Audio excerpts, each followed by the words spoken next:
The plan that we're setting out today is one of a scale that we believe is absolutely essential to get people through what can only be described as an emergency situation that everyone is facing over the winter. As Keir is setting out this morning, it's a real national economic emergency. People are facing enormous increases in their bills, their energy bills, and the cost of living impacts that will have on them. And so what we're setting out is a plan here to freeze the energy price cap, to bring that real help to people over the winter, whilst at the same time using that time to really accelerate the investment in insulation of homes across the country to make sure that we have a solution for the long run too.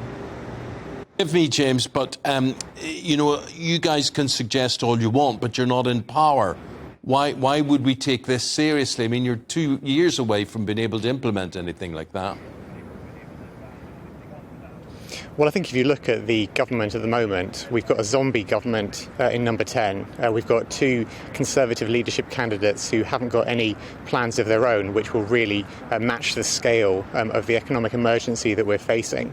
And so what we're saying is here is a plan. Here is a fully costed, fully funded plan that will provide real help to people over the winter and will start putting that investment into insulation of homes across the country that's needed for the long term. This is what's really important about our plan is that it's fully funded, fully costed.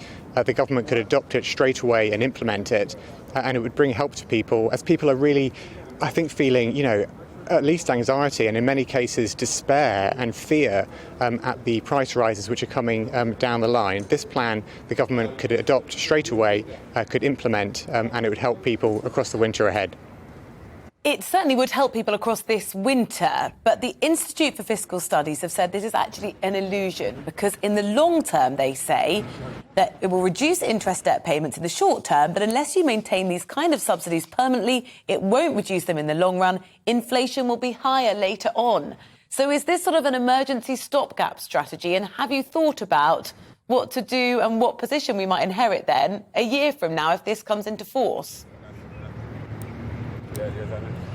So I think the Institute for Fiscal Studies are making the point that we need to, if we bring down inflation in the short run, that helps with interest rates over the short run too.